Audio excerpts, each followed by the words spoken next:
What is going on, Raider Nation? Welcome back to another edition of the Just Win Baby podcast, brought to you by the Silver and Black Lounge. We are officially on the eve of Raiders football because tomorrow night the Las Vegas Raiders take on the Arizona Cardinals, and tonight we're breaking down everything you need to know before that preseason opener. We've got Kirk Cousins coming off one of his best practices of camp, Fernando Mendoza continuing to make this quarterback room interesting, and Malik Benson keeps making play after play. And Raider Nation, that Fernando Mendoza conversation, it's getting louder. He's listed as quarterback 2 ahead of Aiden O'Connell. He's built real chemistry with Malik Benson. He's getting extended preseason work. And tomorrow night, we might finally get to see what all of his training camp height looks like when the lights come on. But it ain't just about the quarterback. We've got a little battle right now going on at right guard between Jackson Powers-Johnson and Caleb Rogers. We've got injury situations to monitor with Kwity Paye, Kieran Crawford, Dante Thornton, and others. And the Raiders just made another offensive line move the night before the preseason game. Tonight, we're asking the big question. Is Fernando Mendoza actually closing the gap, or are we just getting caught up in the training camp hype? We're talking position battles, depth chart surprises, players whose stock is rising, players who need to show something tomorrow night, and everything Raider Nation needs to be watching for against the Arizona Cardinals.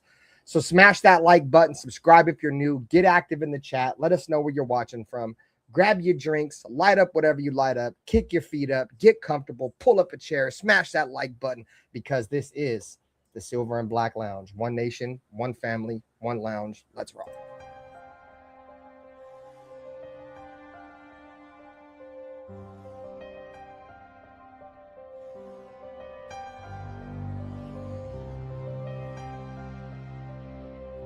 They didn't have to say much. This is the Raiders, you know.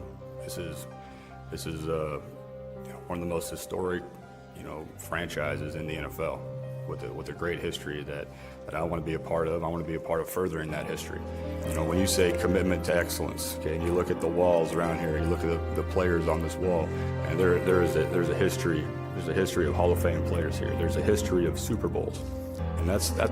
And with all this situation and all this shit I went through, the biggest thing that I took from it is I don't give a what everybody has to say. Truly, I really don't give a. Play clock down to 1. Williams batted up in the air, and it is picked. Crosby. He has been a beast. I do believe that this is a game psychologically of intimidation and of fear. I don't mean cowardly fear, but fear. Well, the Chargers and all those teams. To be honest, I don't like any of them. I hate all teams. The other team's quarterback must go down, and he must go down hard. Well, the Chargers. What I call the vertical game. We were going to stretch the field vertically. When we came out of the huddle, we weren't looking for first downs. We didn't want to move the chains. We wanted touchdowns. We wanted the big play, the quick strike. It's number one to say you want to do that. It's number 2 to say that you have the players to do it, but it's number 3 to do it. Hard. Try not to make mistakes, but don't worry about mistakes because there's only one thing that counts. Just win. Your commitment to excellence and your will to win will endure forever. You will not get it.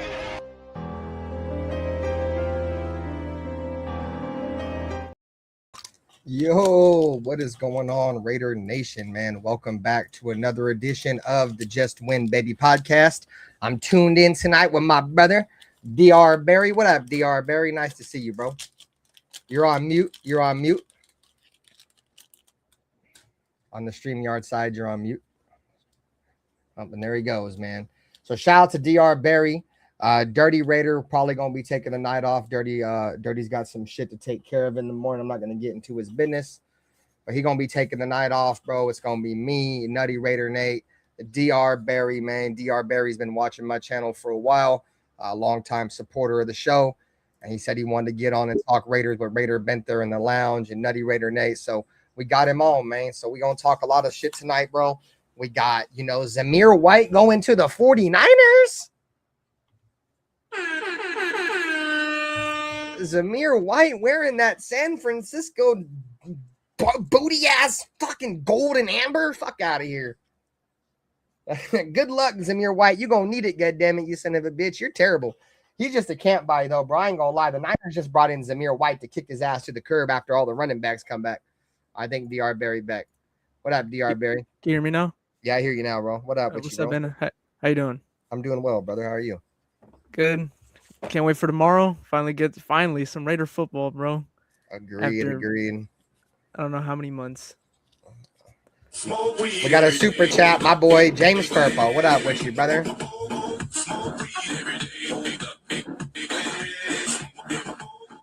At James Furpo 747 donated $2 through super chat. Raider Nation for life for fighters.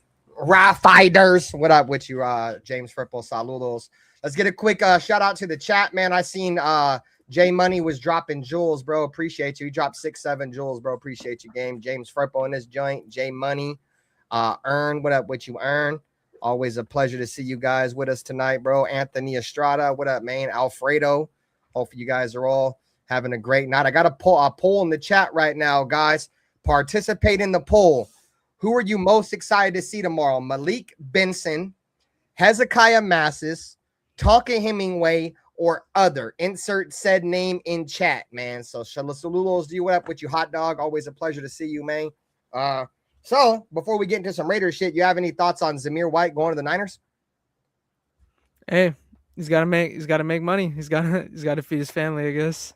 Yeah, I feel you. Well, I fuck if my memory serves me correctly, the Niners had a running back that got hurt I think last week sometime. He fucking Right. I think Fred Warner went to go punch at the ball, and when Fred Warner punched at the ball, he broke the running back's ribs. So, they're down a running back.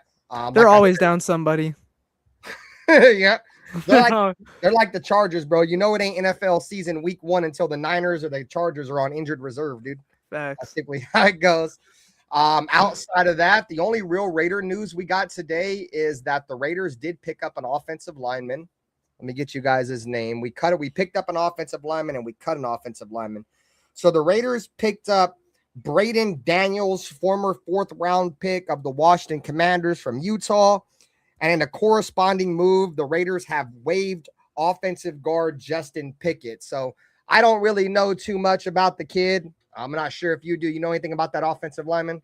Yeah. Not a lot. No. He's probably just going to be a camp body chat, to be honest with y'all. He probably ain't going to be around and make the roster for surely. What up with you, SoCal Sal? Always a pleasure, bro. Nutty Raider Nate should be with us shortly. So we're going to jump right into the depth chart. This is going to be from the offensive side of the ball. We're going to do offense first. This is try to zoom in the best I can for the vertical format. You have any surprises on this screen right here, DR Barry? Anybody making team or anybody that's in a spot that you probably didn't really see?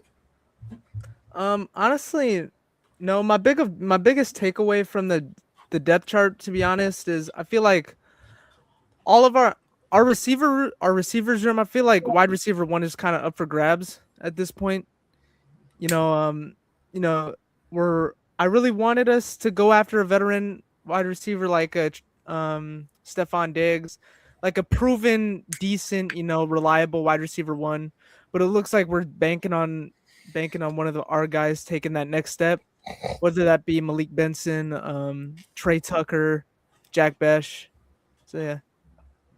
Yeah, I feel you. I got the fucking Voodoo Ranger chat, you son of a bitch. You didn't. But nah, so when I look at the depth chart, bro, my initial look, just looking over it originally was Fernando Mendoza is the 2nd string quarterback, so he will be behind Kirk. He will get a ton of reps in the preseason, according to Clint Kubiak.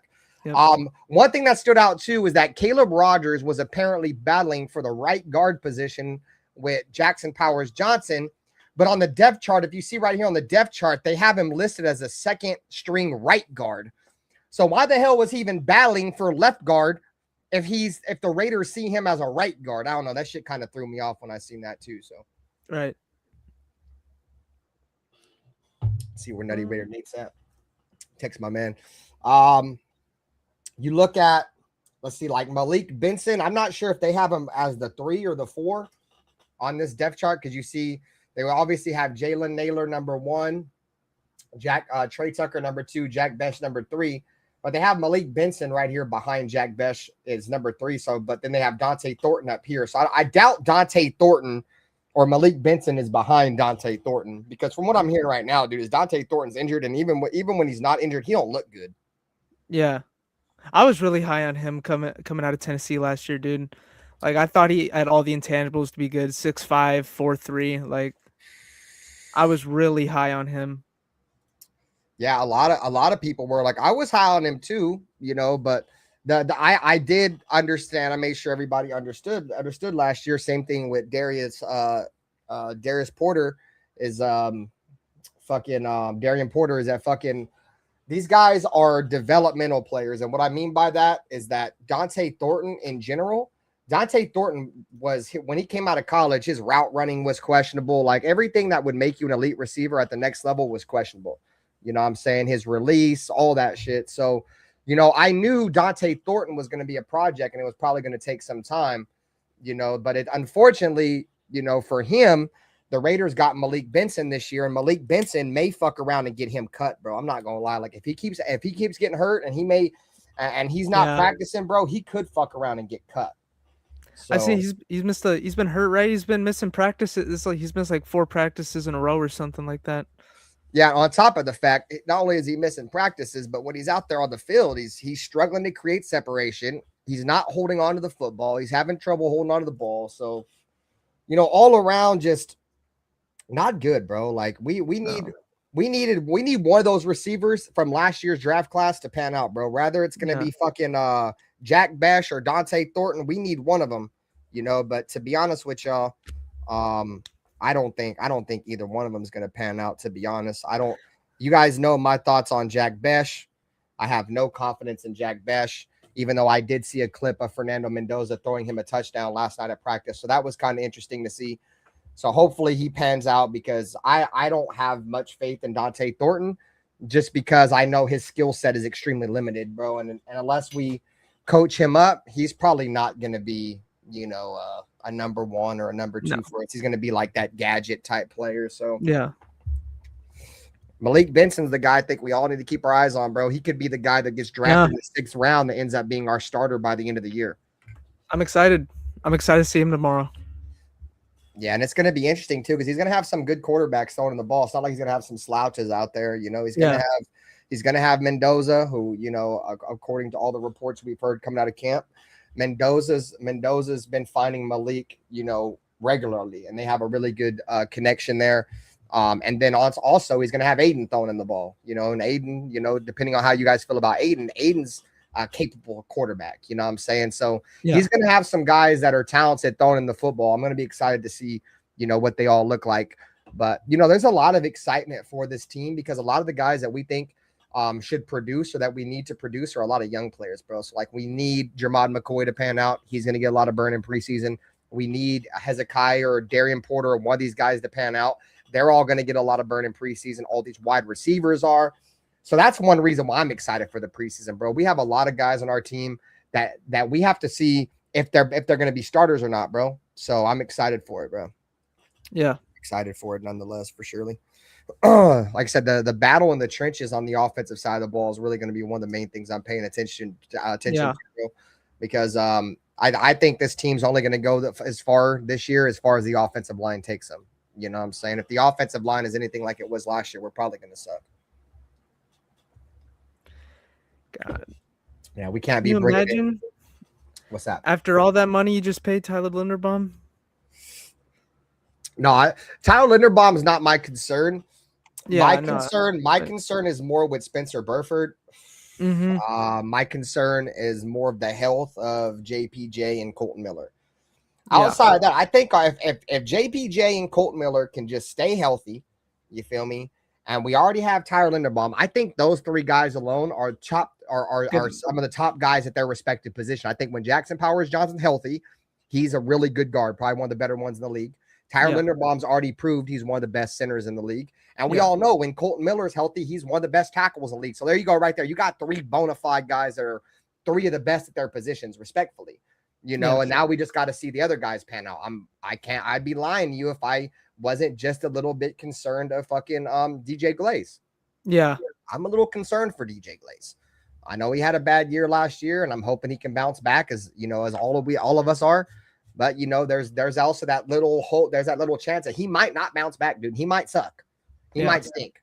You know what I'm saying? I think that's why the Raiders are doing that emergency plan right now with Trey Zoon. Like Trey Zoon's been getting a lot of work at right tackle.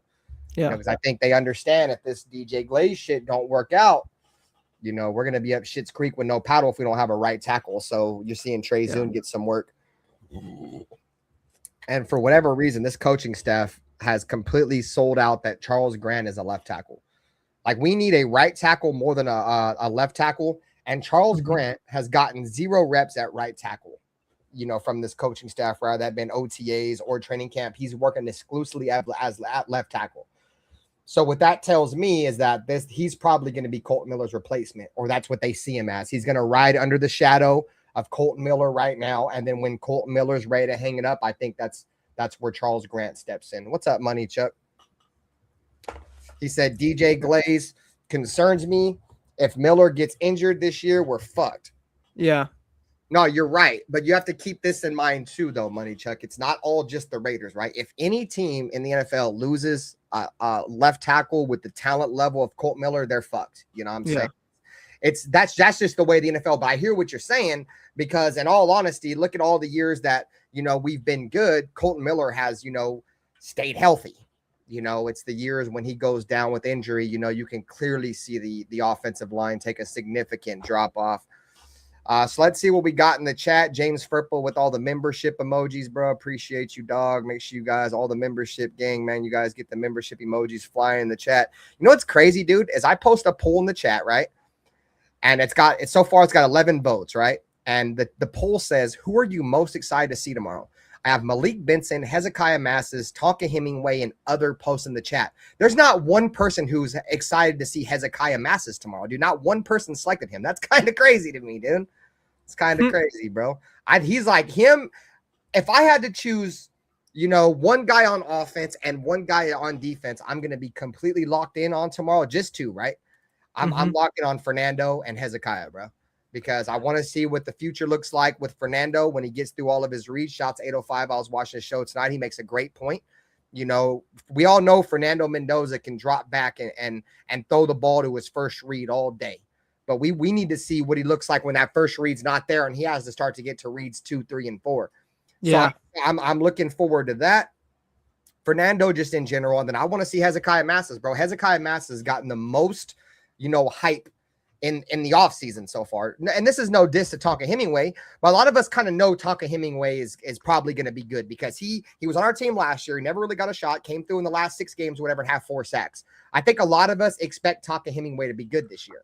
So I saw the video. No, go ahead. You're good. My bad. I saw the video of him. Like, he looks so fast for a D tackle, dude. I saw we were watching that shit last night. I think the night before, doing the drills.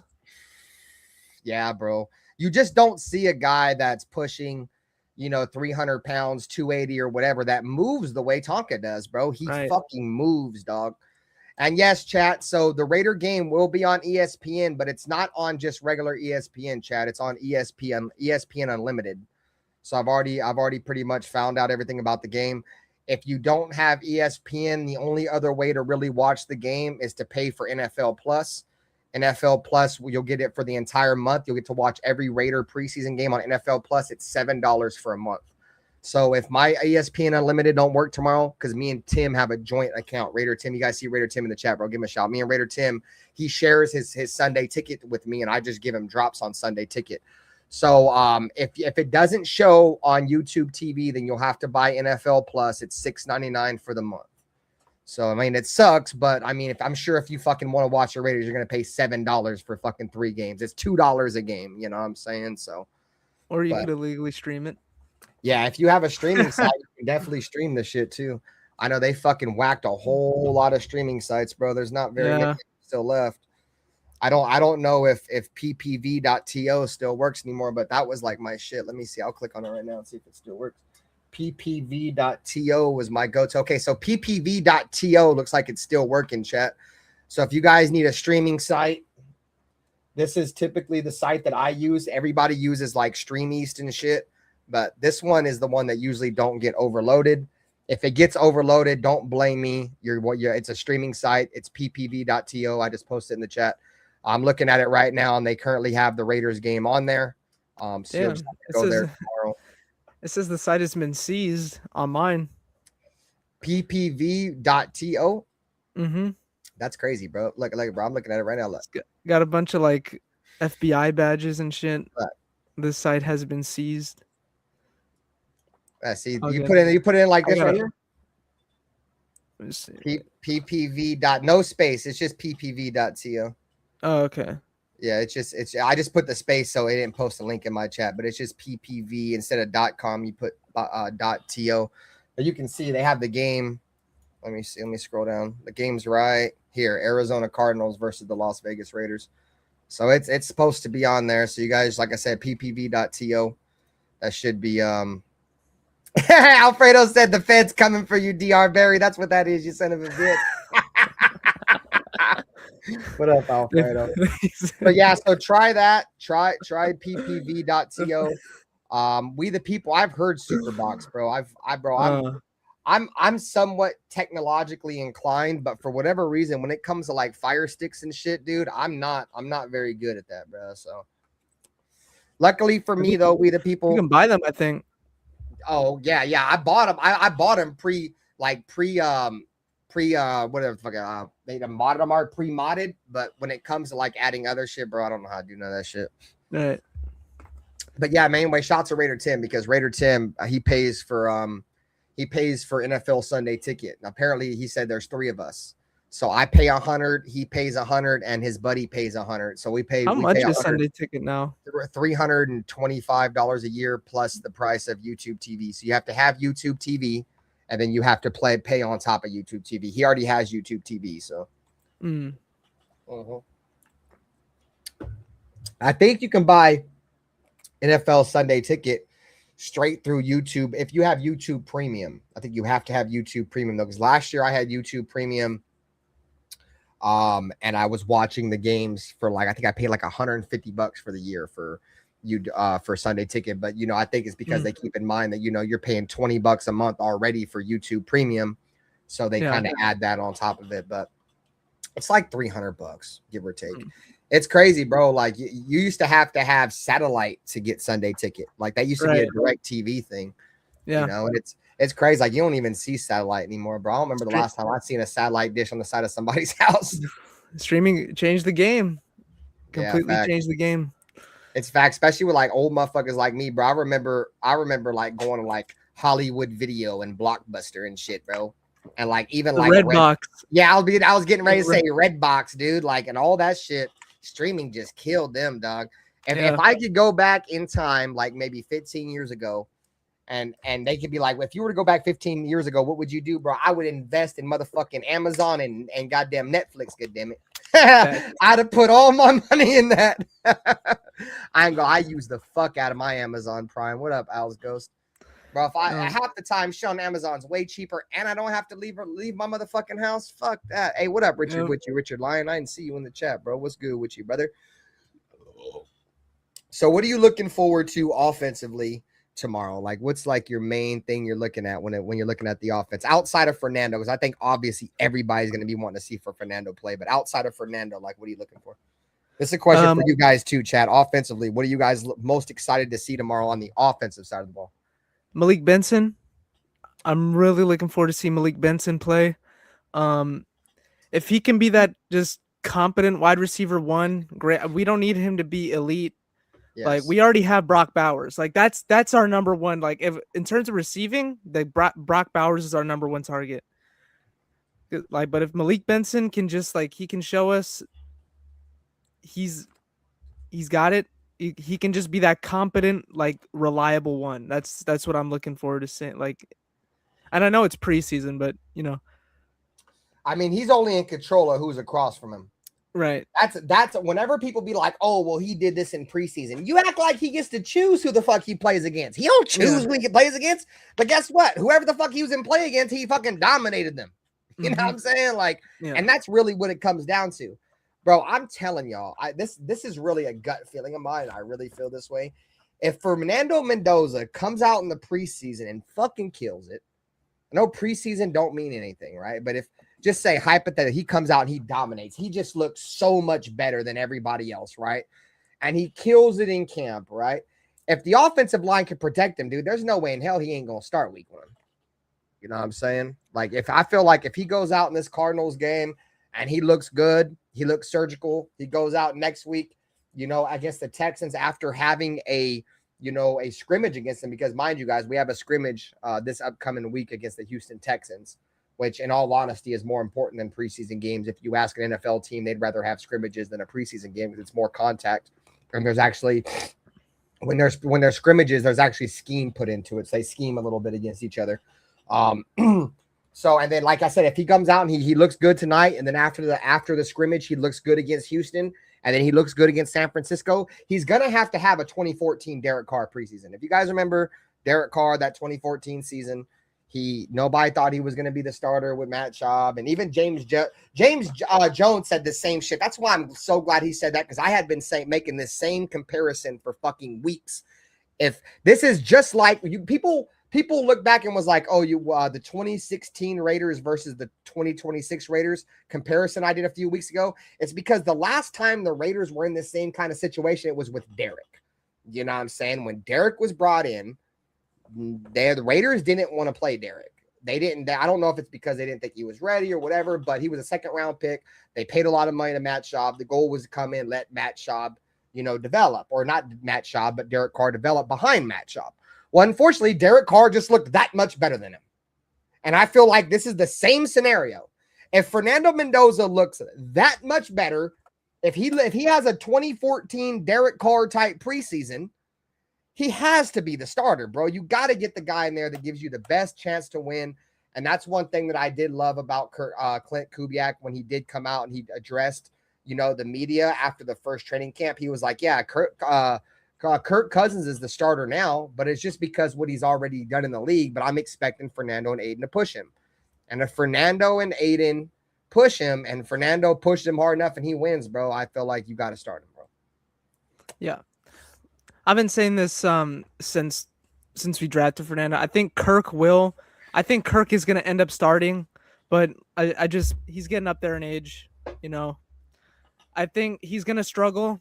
And I think they're going to have to start him. They're going to have to start Fernando. Like, their fan pressure is going to be too much to a point where they're like, okay, like, we got to, like.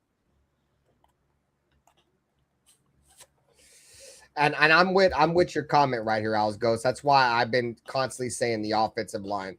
If the offensive line ain't ready, bro, you don't play him. Outside of that, you play him, though. You know what I'm saying? If the offensive line is ready, you play him. I've been saying that for the last couple streams, Alice Ghost.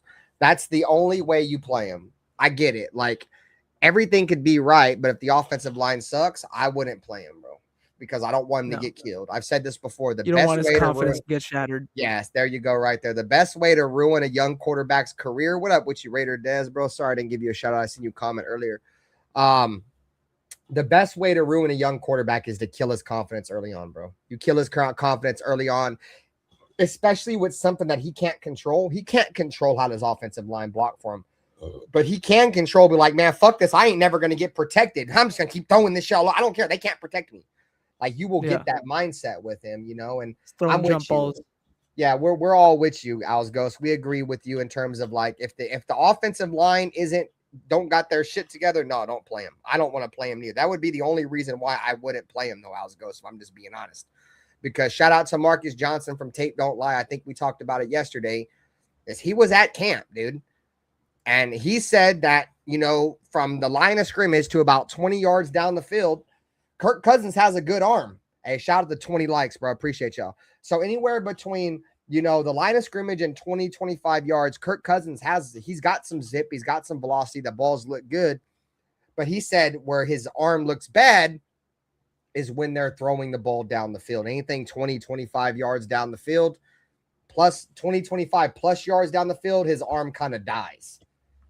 And that's what concerns me, because I don't want to fall back into the Jimmy Garoppolo shit, the Gardner Minshew shit, where we were just naturally bad because we didn't have a quarterback to throw the ball down the field. You know what I'm saying? So yeah.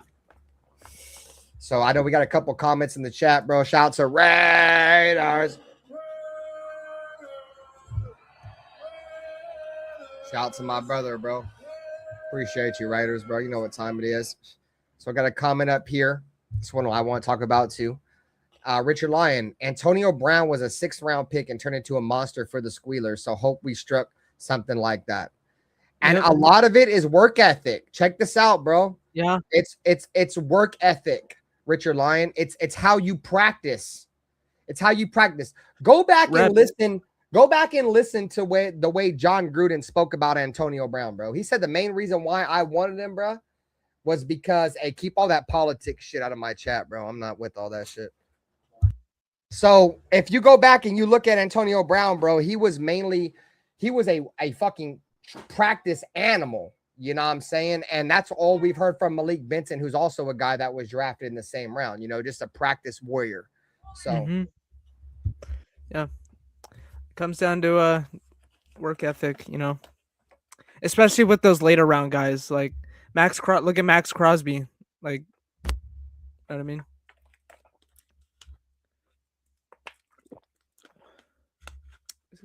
Like you said, bro, about Maxx Crosby. Maxx Crosby, another guy that just dominates in practice, you know, and you know, the cliche thing is, bro, and it's cliche. I don't really know the whole, maybe I don't know the definition of cliche all the way through, but I feel like it's common sense. Maybe cliche means common sense. I don't fucking know, bro.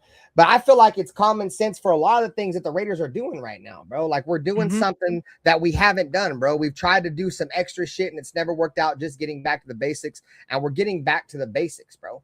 You feel me? You got to get with times, bro. Times have changed. That's why, you know, one thing that I told everybody that would have got me back on the Raiders hype again and being excited was, you know, if they got Clint Kubiak, because I understand the mindset of what this day and age NFL is. And that's you find yourself a dominant offensive play caller, like a dude that's just different. You find a Ben Johnson, you find a Sean McVay, one of these guys, right? And this guy, according to everybody else, and then, you know, he's got the fucking the resume to show it, is that, you know, Clint Kubiak should be a really good coach in this league. So the Raiders could have just, usually the old Raiders would have been like, oh, well, Clint Kubiak's taking too long to sign with us. We're just going to go hire, you know, whoever, Mike McCarthy. You know, that's what I thought the Raiders were doing, you feel me? But no, the Raiders had a plan, and that's what makes me excited. I don't remember the last time the Raiders had a plan. Now we all see what the plan was. You know, the season fell apart. It sucks, right? But we're going to go all in on Clint Kubiak, right? And then after we get Clint Kubiak, we are going to 100% for sure go and get a fucking quarterback. You know what I'm saying? And then once we get a fucking quarterback, we're going to build around the quarterback, which is what all good teams do. You get a good play caller. You build a line. You get him some weapons. The only thing we haven't done for Fernando, because we haven't been in a position to do it, is get him a receiver. But he's got a great play caller. He's got a great offensive coordinator. He's got a great coach. He's got, you know, an offensive line that I think if DJ Glaze can play, he's going to be good. You know what I'm saying? We got fucking an all-pro in Brock Bowers. We got Ashton. Bro, there's so many good things Fernando's walking into. It's just we don't have the wide receiver. That's it. Right. And I look at you know, the great Super Bowl teams like the Patriots and the Chiefs. And you know, just I mean, like Tom Brady and Patrick Mahomes never really had a really good like elite wide receiver one. Like you look Julian Edelman, good. Patrick Mahomes, that 2022 season, when they went 14-3, the year we blew the lead against them, his number one receiver was like Marquez Valdez-Scantling. So you don't really need, we already have an elite tight end.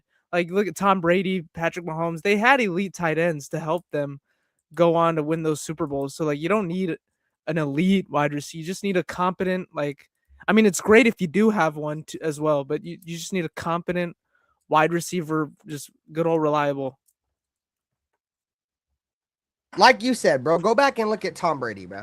How many true elite receivers did Tom Brady play with outside of Randy Moss? I was just like Julian Edelman. Julian Edelman is a slot receiver. You know, Fucking, I can't name Wes Welker, slot receiver. He had just a bunch of dudes that knew how to get open, and his number one target was his tight end, bro. Yeah. You know what I'm saying? So that's why I say when people be like, I've asked people before, like, would you rather have a number one receiver or have a number one tight end? Like, I get the argument for a number one receiver. My only rebuttal is that look at all the teams that, like most of the teams that win Super Bowls, bro, they don't have like a number one receiver. You know what I'm saying? Like, typically they just have a very good team around them, you know, and a good defense. You feel me? And so exactly. And I'm glad you made the point about the Chiefs too, DR Barry, because remember, I forget what year it was. It may have been 2017. If my memory serves me correctly, because my memory is kind of fucked, bro. But I think it was 2017. That was the year that the Chiefs, I believe, won the division.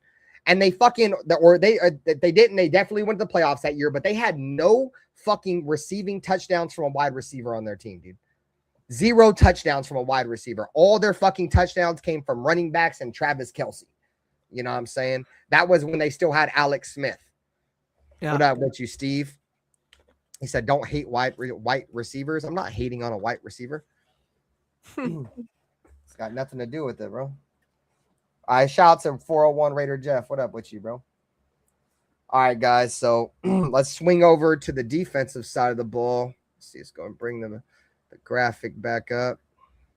Let my computer load back up. Shout out to 25 people in the chat. You guys double tap the screen, hit the like button. Appreciate you guys for coming through. Shout out to DR Barry chilling with us tonight, man. Chilling with Binther. All right, so now we got defense, chat. So let's go ahead and let's share this tab instead. Zoom in, you son of a bitch. God damn it. This shit's starting to piss me off. Every time I zoom in, it zooms in either too far. Okay, that's perfect. All right, here we go, chat. Depth chart. Defense. Maxx Crosby and Kwity Paye are your ends. Tonka Hemingway, chat, is your number one defensive tackle, bruh. Tonka Hemingway is your starting number one on the depth chart fucking defensive tackle. Whatever happened to that Via Vea trade? Apparently, whatever happened to that Vita Vea trade? Oh yeah, shout to the dude who said he had inside knowledge that the Raiders were gonna trade for Vita Vea too. Shout out to that man.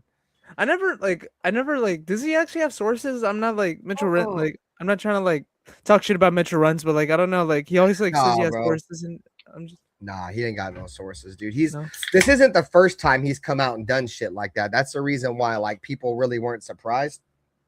Because Mitchell Rentz does that shit all the time, bro. Anytime some big name becomes available, he says some wild ass shit. It's all for clicks and views, bro. Respectfully, this is no diss to Mitchell Rentz, like DR Barry said, but Mitchell Rentz claims he's a Raider fan, but we've heard on multiple different podcasts he's a Jets fan.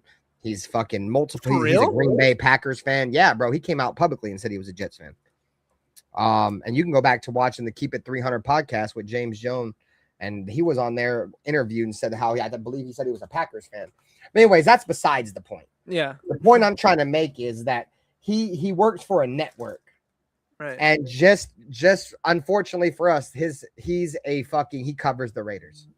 You know what I'm saying? So that's all it is. He's not, here for the love of the Raiders, if that means anything, bro. He's here because this is his job. Right. You feel me? Like that's really the only difference between us and like me and like other content creators and Rentz is that, Rentz actually does it for a job. Some of these other guys might be doing it for a job too. I don't know. I mean, I just come on here because I love talking about the Raiders.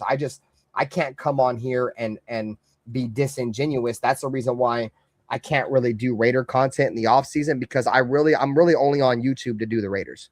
Pause. Yeah. That shit sounds kind of weird for the younger generation, right? But if the Raiders aren't on TV, I'm not really into doing content. You feel me? Because I feel like I'm being disingenuous.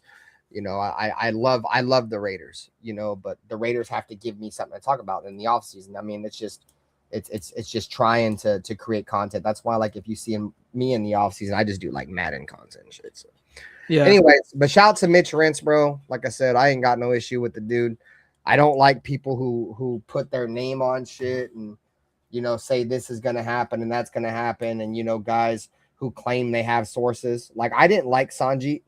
I have no personal issue with Sanjeet. Sanjeet can Sanjeet's cool, bro. I wish him nothing but the best. And obviously he's been doing a good thing. But Sanjeet, about 6 years ago, was on Twitter and got exposed for this, bro. Like he said that he had sources inside the Raiders building and he got his card pulled. And Sanjeet was a laughing stock on Raiders social media for a long time. But the difference between Sanjeet though is that he was like, fuck it, I'm just gonna keep putting out content and I'm just gonna, you feel me, I'm just gonna act like this shit never happened. And apparently a lot of people forgot, but Sanjeet's another one of those guys that claim they have inside sources, but maybe they do, bro. But a lot of the shit that they claim to be inside sources, it never pans out. So anyways, back to the topic on hand.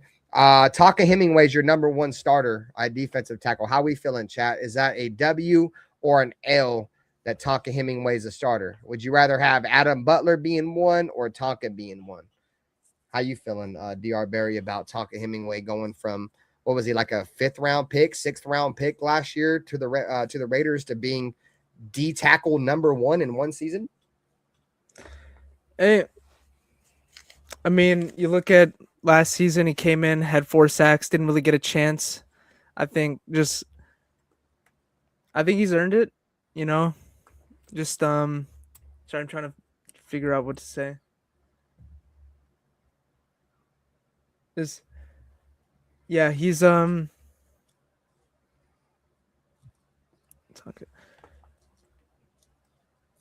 on. Oops. My boy having some technical difficulties. Yeah, my bad. So, yeah, I'm happy he's DT1. I think this is an opportunity that's good for him. I liked what I've seen in training camp. I liked what I've heard. He moves really quick. He's got the intangibles. We saw him do great things at the end of the season. So yeah, I think, and with the help of Maxx Crosby and Kwity Paye, why not? And you want to know one thing that I felt like, if you were like reading the tea leaves or, reading between the lines all off season with the Raiders, Kwity Paye came out like when veterans had to report to veteran minicamp. This was like the first practice for, Kwity Paye and Nakobe Dean and Quay Walker and, all the free agents, right? And they asked Kwity Paye, like, you're new to the Raiders, right? You're newer to the Raiders. Who's one player in this organization that's been standing out to you? And that motherfucker said, Taka Hemingway. He was like, bro, Taka Hemingway is in here every single morning at 5 a.m. with Maxx Crosby. Him and Maxx Crosby are the first ones in here, and they're the last ones out, bro. So, it's so good to see, because it wasn't just talk. It's proven. Like, he's been dominating. Same thing with Hezekiah Masses and Malik Benson, chat. Like, we've been hearing that these guys have been killing shit all off season, OTAs, voluntary, mandatory, training camp. They've been killing, bro. And it's been consistent, So I'm excited for Taka Hemingway. Yeah. What, fucking 4 sacks in 6 games from an interior defensive lineman, bro? That's impressive. 4 sacks for an interior defensive lineman in one season is fucking, is right. Nice. You know what I'm saying? Because usually those guys are just, deemed to just get double teams and stop the run. The fact that you're adding a whole nother level of the team and you're getting after the quarterback is crazy. So, shout out to Taka Hemingway, bro. Shout out to Ralph. I see you in the chat. So I said W or L for Taka Hemingway. Shout out to Jay Money that gifted the chili for 6 jewels. Appreciate you, brother. So we the people said it's a W. That Taka Hemingway has earned the starting role. Richard Lyon W. Charm City W. Willie Wayne W. What's crazy, bro? It's like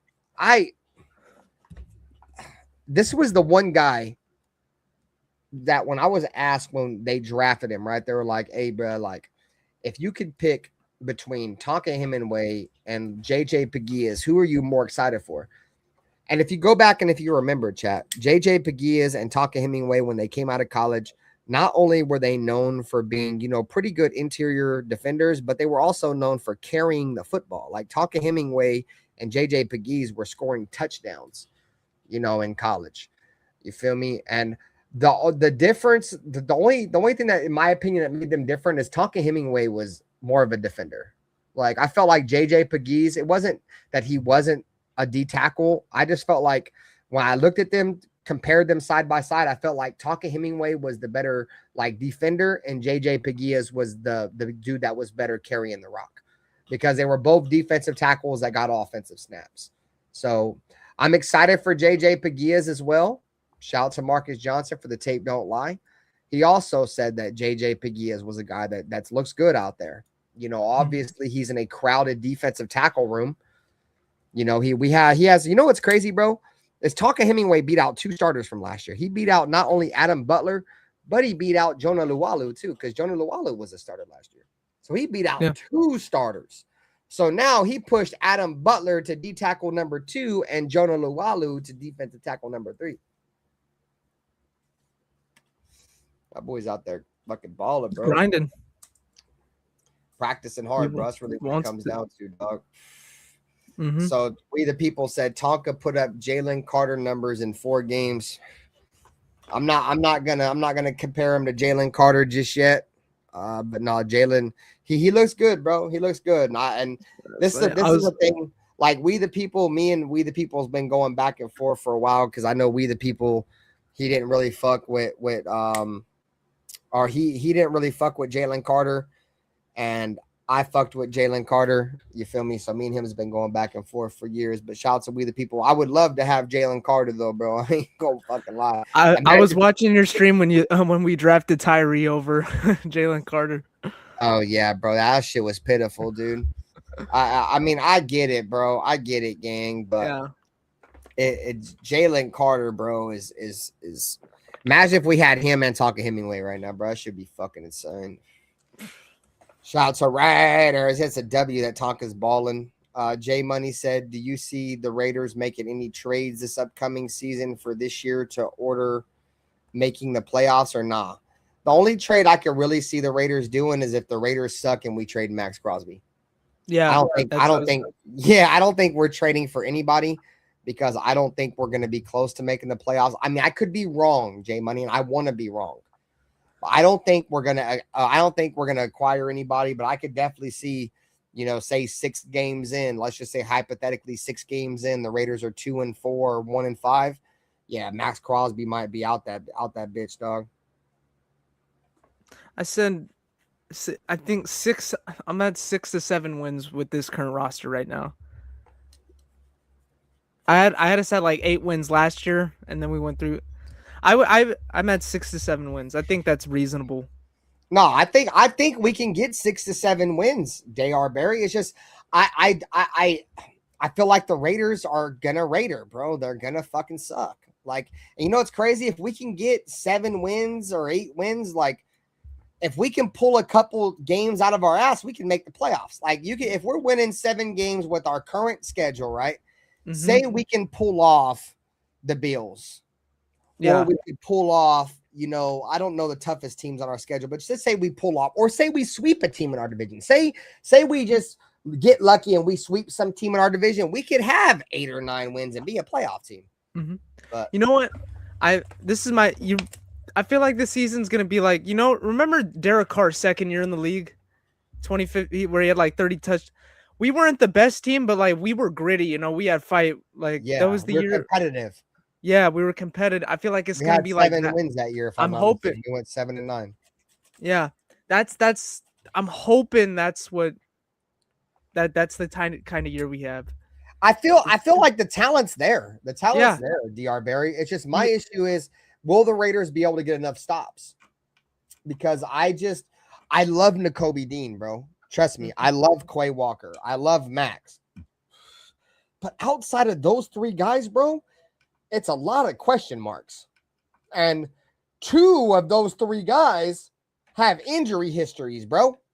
You know what I'm saying? Like significant ones. And if we lose one of those guys, bro, like our defense could be historically bad. Yeah. I saw some, what was it? Who was Traydon Stukes was taking like second team reps or something? Yeah, Traydon Stukes he's been working his way up the depth chart. He's been getting. I heard the last time he was at practice, he got some run with the ones. So, but he's all over the place, bro. Traydon Stukes, they got him playing like 30 different roles, bro, as a rookie. And I don't like that. If I'm being honest with you, I don't like the fact they're having Traydon Stukes do so many things at one time. All the jobs I've ever had, bro, like the best time the best performance I ever gave was when I focused on one thing, you feel me, and mastered something and then, move on to the next. But when your head's in 10 different places, it's tough, It's hard. bro. And that's what they have Traydon Stukes doing, bro. They're trying to have him play safety. They're trying to have him play nickel corner. They're having him play both safety roles. So there's a lot on his plate, but we have to see, bro, because I feel like the best coaching is just simple coaching, bro. And when I hear that, they have Traydon Stukes trying to learn a million different things at one time, that kind of concerns me. Yeah. But at the same time, though, if he can process, it comes down to processing, bro. Some people can process good enough to where they could do a million things at one time. I used to be that guy in my prime when I was in my 20s. I used to be able to do a million different things, multitask, and be good as fuck at all these things at once, bro. Now I've gotten older, bro. It's like I'm good at one thing. I'm good at one thing now, and it's like I try to multitask, but if I multitask, then I'm just average at everything that I multitask to do, just being great at one thing. So, what up, Bruce Willis? We the people said they want Stukes to play the chin role. You know what's crazy is that strong safety. Like that box role. They want him to play that box role, like where he just plays close to the line of scrimmage. Yeah. I mean, that would be smart because that's pretty much all Traydon Stukes has played, in his career. He's always played close to the line of scrimmage, either slot corner, mainly slot corner. If you go back and look at Traydon Stukes in college, the majority of his snaps was a slot corner. You know what's crazy is that we drafted Brock Bowers and most of his snaps was at slot wide receiver, and we seen how he panned out. So we got a tight end playing out of position as a slot receiver in college, dominating. And if you look at the numbers now, I don't have them in front of me, but I know for sure that Brock Bowers has played more as a slot wide receiver in the NFL than he's played an inline tight end so far. So you got that, and then you got a safety that's transitioning too. So like I said, it all really comes down to development. To be honest, bro, we got to develop these young guys. Honestly, it kind of reminds me of Nate Hobbs. Like Nate Hobbs was a good corner, but everyone wanted to move him to the inside, and he just kept getting torched in the slot, bro. No, I think it was the other way around. He was a good slot corner. Is when they put him on the outside. Oh, that's what I mean. Outside. Yeah, no, you're good. I already knew where you was going with that. Yeah, he was. Everybody was like, "Yeah, bro, we ain't got no outside corners. Put him outside." No, dude. Some guys you can't just put outside. Just like a lot of people, well, I won't say a lot of people, I liked Amik Robertson, but I knew putting him on the outside wasn't good. Amik Robertson, 5'8". Yeah, you know what I'm saying? He's not an outside guy. You feel me? He did go up and pick up. He did go up and take a ball from George Kittle though against the Niners that one year. Remember when he won the game against the Green Bay Packers that one year when he went up and took that shit away from Christian Watson at the end of the game? They tried to throw that bitch up one-on-one. Amik took that shit. Yeah. That's one thing I liked about Amik, bro, and one thing I like about the our DBs we brought in, dude, is Amik just had that dog in him. Yeah, feel me? He would fuck up, then make up for it after. You know what I mean? There you go. What does Clint Kubiak say, Dr. Barry? Don't pile on bad shit. You feel me? Make a mistake, but then learn from your mistake. And that's exactly what Amik did, bro. Remember that game against the Denver Broncos where fucking Jerry Jeudy burnt him and he was like, you're little, bro. And then Amik Robertson just turned a whole nother gear, dude, and was out that bitch just dominating the entire game. He stripped that running back. I forget his name. But that fool Ben had fumbling problems, bro. It was crazy. Melvin Gordon? Yeah, Melvin Gordon. Yeah, he stripped his ass, took it to the house, all kinds of shit. All right, Charm City, have a great night, bro. I'll be live at the play-by-play. He said, see everyone at the play-by-play. I'll be there, bro. Make sure you guys tap into the play-by-play tomorrow. Raiders said, this team ain't going to be that bad. I'm excited for the preseason game. I think offensively, dude, we're going to be okay. I think offensively, we're going to surprise some people because I feel like a lot of people might be sleeping on our offense just a little bit. But I think our offense is going to surprise some people. I think we're going to put up a good amount of points this year. The defense is what scares me, bro. But at the same time, if our coach Joe Woods, and shout out to Joe Woods, bro, he's I can just tell by the way he handles himself at press conferences. He's physical. He's an aggressive. I can just tell by the way by body language. So if he's putting that on the corners, bro, and having these guys be physical and take the ball away, our defense could be sneaky good, bro. Yeah. If you go back and look at that 2016 season the Raiders had with Derek Carr, like our defense was only ranked like 16th or something in the league, but we were like a top 10 team in turnovers. We had 12 wins that year. You know, the reason why the Derek Carr had another one of the main reasons why Derek Carr had a chance late in them games is because the defense was getting the ball back. You know, okay, this team has a chance to go put the nail in the coffin, but nope, the defense would get a stop. Derek Carr would go down that bitch and win. You feel me? So, all right, so let's continue with the rest of the depth chart. We went over the defensive line. Zoom in a little bit. All right, so Maxx Crosby, Kwity Paye, your starting ends with Tonka Hemingway, Adam Butler as your starters. Your second string pass rushers, you have Malcolm Kuntz and Kieron Crawford. Your second string interior defenses, defensive linemen, you have Jonah Luwalu and Thomas Booker. Third string, Jafari Harvey, Brennan Jackson on the outside with J.J. Peguillas and Benito Jones as your defensive tackles. And then fourth string, Patrick Johnson and Cian Sloan are your ends with Brandon Cleveland, Trevon Mai, and Gary Smith as your defensive tackle fives. So, bro, if you look at this shit, you guys agree with me or not, bro? The Raiders have dumbass depth on that defensive line, bro. Yeah. There's so much depth, dog. Like Malcolm Kuntz, and from what I've been hearing about Malcolm Kuntz has been balling. You feel me? We all know Jonah Luwalu. He's a solid interior defensive lineman as well as Thomas Booker. They're both solid. Those guys are like the perfect backups, I think, to Tonka Hemingway and Adam Butler. You know what I'm saying? There's depth there, bro. Then you got Kieron Crawford sitting back there. I'm excited to see what he can do, too. I ain't gonna lie. Look at the defensive side. I'm excited to see what Kieron Crawford can do.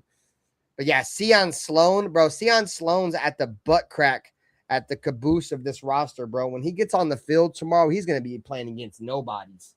And if Cian Sloan is anything that I've been hearing about Cian Sloan, dude, he's going to come out and dominate tomorrow night, bro. Because he is like defensive end like number 5. So that means he's going to be playing against like tackle number 5s. You know, so we look at linebackers, chat. Here we go. We got Nakobe Dean and Quay Walker as your starters, with the Revenge of the Bergs as your backups with Tommy Eichenberg and Cody Lindenberg. And then you have Segun Alubi, Cameron McGrone, Buddy Johnson, and Xavier Sori. That's the biggest question mark on defense for me, DR Barry, is them linebackers, dog.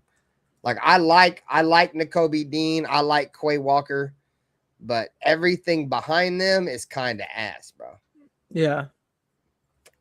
Cody Lindenberg, respectfully, he's a Pro Bowl special teamer, dude. But that's special teams, you feel me? Yeah. But would you guys really be comfortable if Tommy Eichenberg had to come in and be your starting linebacker next to Quay Walker, or Cody Lindenberg, or Segun Alubi, or Cameron McGrone, or Buddy Johnson, or Xavier Sori? I don't think any of us would have much hope in whoever the fuck that is. You know what I'm saying? So, exactly, we the people. It's all question marks and coin flips after Dean and Walker. It's just a position that we haven't valued, and we haven't valued the linebacker position for a long time since the likes of Rolando McClain. Like, we haven't truly valued it. Right. You know? It's like another position, like defensive tackle. Like, when was the last time we took a defensive tackle, like, high? Was it Cleveland? No, he was the end. Yeah. Like, when was the last time we took a defensive tackle high? Because we don't prioritize that shit for some weird-ass reason. I'm trying to think if we've taken a defensive tackle in the second round. I don't think we have. I don't think we've taken a defensive tackle in like the first 2 rounds in a long time. When we drafted Jihad Ward, what round was he? He was like 3rd round, was he? Or was he 2nd round? Was Maurice Hurst third? No, Maurice Hurst was like a 7th round pick or 6th round, but he was supposed to be a 2nd round pick. We got more. No, he was like a 4th round pick. Let me be sure. Maurice Hurst was supposed to be like the best defensive tackle in that draft, but he got hurt. He got a heart condition coming out of college. Oh shit! Yeah, I think he was like a 4th round pick. 105th round pick. 140th overall. But he was supposed to. I remember, bro, watching that draft, and I was like, 2nd round. I'm like, all right, bro, go get Mo Hurst. 3rd round, 4th round. And then we got him in like the 5th round. I couldn't believe he was there, bro. Yeah. But he had a heart condition that was like, it came out like the day of the draft or some weird shit. But he was good. I'm trying to think. Where did we draft Eddie Vanderdoes? He was a 3rd round pick, right? Eddie Vanderdoes. Let me see where he was drafted at. 3rd round. Okay, that's why I thought Eddie Vanderdoes was a 3rd round.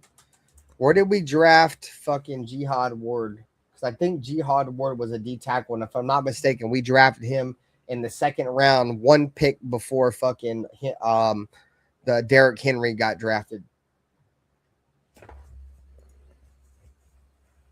Jihad Ward, there you go. I knew I was right. So Jihad Ward was drafted in the 2nd round. So 2016.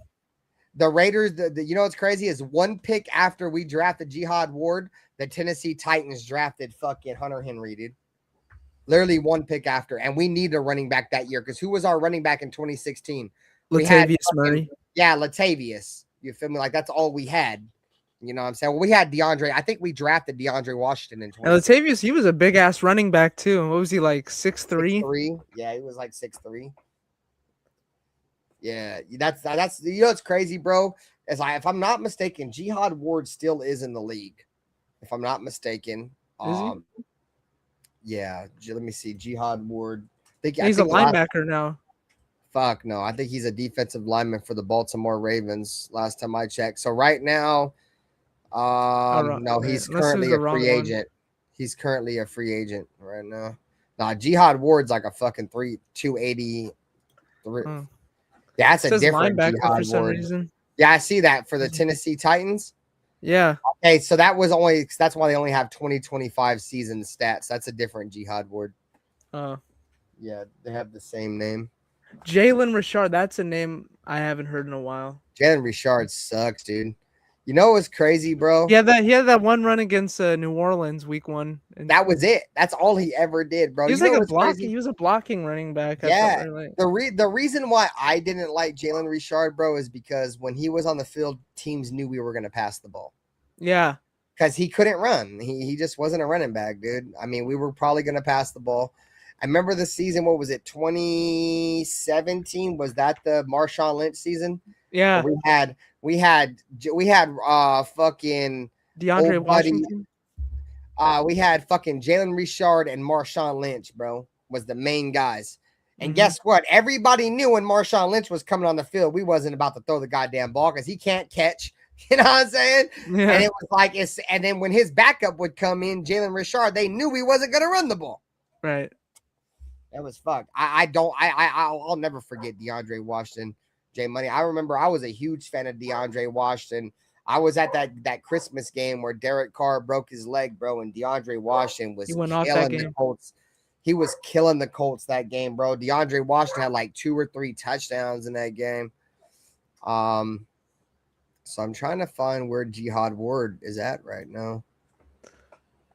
I think he's out of the league. So it said on July 2020 or July 24th, 2025, Ward signed with the Tennessee Titans. So he's currentently not in the league. Or a free agent or like not like retired? Yeah, like free agent. Yeah, he's a free agent. Yes.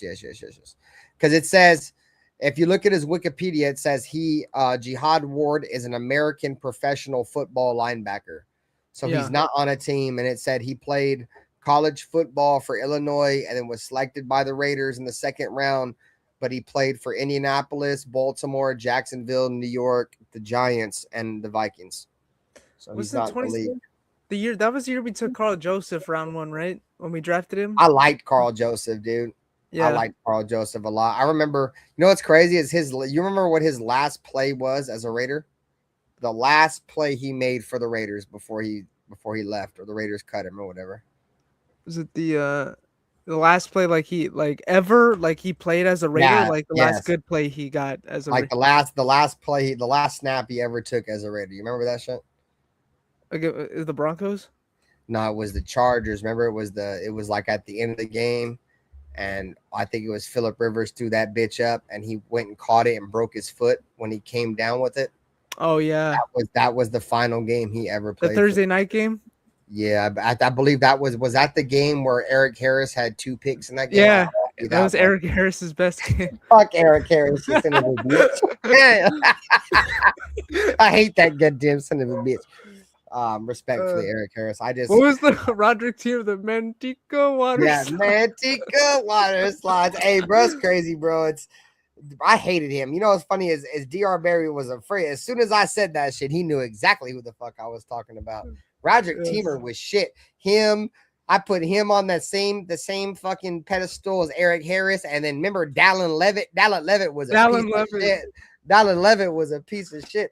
Hey, bro, you know what's fucked up? Hey, Dallin Levitt, Eric Harris, and Roderick Teamer. I'm sorry, I'm tough on words. But like you guys played for the Raiders, and I really love the Raiders. Like I invest a lot of my life. And you guys were terrible for my team, and you guys made my team look bad, something that I severely invest my life in. So go fuck yourself, god damn it, you son of a bitch. Go fuck yourself. You suck, god damn it. I don't give a fuck what you did. Man, fuck all that shit. I don't try to be disrespectful, but god damn it, you guys sucked. Jonathan Abram wasn't that good either. Nah, Jonathan Abram just played in the wrong era of football. That was his issue. If he would have been great with that 80s, with like Jack Tatum, him and Jack. If he was drafted in George Jackson. Shit, if he was drafted in the 90s, he would have been good. Any safety drafted like that after fucking Tom Brady's entrance into the league, yeah, dude, you're not lasting very long because they're calling everything, though. Yeah. All right, so let's go ahead and move on. Taiwan Jones. Hey, Taiwan Jones was a beast, Jay. Bro, I remember that screen pass against the Jets he had. That's his most memorable play. I think if any Raider fan, if they think about Taiwan Jones, they think about the play against the New York Jets, bro. That shit was crazy. He broke like 5 tackles on that shit. I like Taiwan Jones. We the people. So I remember when Derek Carr had his head knocked off against the Titans. One thing I liked about Derek, bro, he was just a tough son of a bitch, dude. He was a tough bastard, bro. He would not get injured. You guys remember? I forget what year it was, bro. But remember we played. I think we were playing the Chargers, and Derek Carr was running down the sideline. He pulled his hamstring, and Marcus Mariota came in. Yeah, and Marcus Mariota low key looked decent, bro. An injury that everybody usually takes like at least 2 to 3 weeks to recover from. Goddamn, motherfucking Derek Carr was back in 7 days. He was like, no, my hamstring good, goddammit. You know what I'm saying? Yeah. Against the Dolphins. That was the game. He played the Dolphins the week after. Yeah. So shout out to Carr, bro. Tough son of a bitch. Yeah. I remember that Carolina Panther game in Oakland in 2016. The game, where Khalil Mack, Khalil Mack had the pick 6. He broke his pinky, dude, in the 3rd quarter on his throwing hand. You know what's crazy? As soon as that happened, the whole stadium got so I don't know if the energy got drained from the state, but the Panthers scored 2 or 3 back-to-back touchdowns to take the lead. He came back out and won that game. Who was that touchdown to? Was it Kelvin Benjamin? No, the touchdown Derek Carr threw was to David Osbury, right? Or Clive Walford. Yeah, Clive Walford. I forgot about Clive Walford. It was one of them. It was David Osbury, Clive Walford, bro. Yeah. You know what's crazy? I was at that game, bro. That shit was crazy. And you know what else was crazy, chat? In 2016, the Raiders beat both teams that were in the Super Bowl the year before that in prime time. We beat the Broncos at home in prime time. You feel me? And we beat the Carolina Panthers at home in prime time. The Raiders, that 2016 Raiders team, bro, will go down as not only one of the biggest what-ifs in Raiders history, but probably one of the biggest what-ifs in NFL history, bro. Because there was only one team that they were saying might go toe-to-toe with the Patriots, bro, and Tom Brady in his prime, and it was us. Yeah. You feel me? And remember we had played the Texans earlier that year, dude, in Mexico. And Jameis Olawale went crazy, dude. You feel me? And then we had to play those bum ass motherfuckers in the playoffs. You know, it's crazy, bro. Go ahead. My bad. Right. You know Go what ahead. sucks about that season though is that we lost to the Chiefs. Like we got blown out by the Chiefs. Like in both games we played them too. Like that one game, it was like it was pouring. It was like 26-10, and then like it was the Thursday night game and like the freezing cold, and like we didn't show up any of those games. Goes And they ended crazy, up bro. Is Derek Carr had like the potential to be great, bro. And then what that, bro, if I've ever seen like an injury, like literally, like I wouldn't say it ended Derek Carr's career, but it like ended like his greatness. Like Derek Carr was fucking like an alpha, bro. Like the Yeah. alpha of all alphas, bro. For any quarterback I had ever seen that was playing at the same time. This ain't, bro, over top. This dude had the will to win. There was something about Derek. He had this aura about him where I knew in the fourth quarter we had a motherfucking chance, bro. We were gonna win the motherfucking game. Bro, we like led the NFL and like we set an NFL record for fourth quarter comebacks or something that season. And he just had that about him, dude. And I'm not saying he didn't have it anymore after the injury, but he just was never the same, dude. Yeah. And if you're a Raider fan, like, and he was still a good quarterback. I would have took Derek Carr over Jimmy Garoppolo, Gardner Minshew, Brian Hoyer, Aiden O'Connell, Geno Smith. But the point I'm trying to make is he was never that same quarterback. Yeah. And you know, it's crazy. I go back to 2022 as well. And I just look, I feel like, God, like if we had any other coach, I feel like we could have went to the playoffs that year, dude. Because like if you look, like we had flashes of being a great team. Like we had like the first half always, dude. The first half we were like smoking motherfuckers, dude. Yeah. And then fucking the second, like no adjustments, just killed us, dude. Like I go back to that 2022 season. I feel like, dude, we could have definitely made the playoffs that year, dude. Like, go ahead. Go ahead. I was just like, because that was the year like we wanted like Harbaugh to the Raiders was like a serious like conversation. We ended up going with Josh McDaniels though. And what makes the Josh McDaniels shit hurt more, DR Barry, is that Harbaugh's first ever coaching gig in the league was with us. Yeah, he was a quarterback coach under John Gruden. He coached Rich Gannon. You know, so it was only fitting for us to get Harbaugh, dog. In my opinion, if the Raiders were a smart organization, that's why I said DRB. I feel like things have changed. You know, like obviously now we're getting Clint Kubiak. In the past, we would have chose Josh McDaniels. You know, so I feel like if this same mindset was then, the Raiders would have took Harbaugh over McDaniels. But but at the end of the day, bro, no, you're right, bro. Like that whole 2021 season regressed, bro. We went from being a playoff team that not only was a playoff team, bro, but was the epitomized what it meant to be an underdog from the adversity we faced. That part, bro. From John Gruden's termination to literally in the bye week after he gets terminated, resigns, Henry Ruggs kills somebody, bro. And we overcome all of that, dude. That's one shout out I'll give to Derek. I think he deserves most of the praise for that, bro. He kept the team's mindset straight, bro. They overcame all that shit, bro, and still went to the playoffs, you know? So, but anyways, the point I'm trying to make is from that to a 6-win season, that's unacceptable, bro. And complete regression. Not only do you have a 6-win season, you get rid of Josh Jacobs, you get rid of Derek Carr, you get rid of Darren Waller, you feel me? Hunter Renfrow obviously doesn't last very much longer after that. You know what I'm saying? That's one of the shortest primes I've ever seen. Hunter Renfrow, like he was a dog, like 2021. What about Reese Rock? Hunter Renfrow. No, I was shouting out the chat. No, you're good. My bad. Yeah, you're good.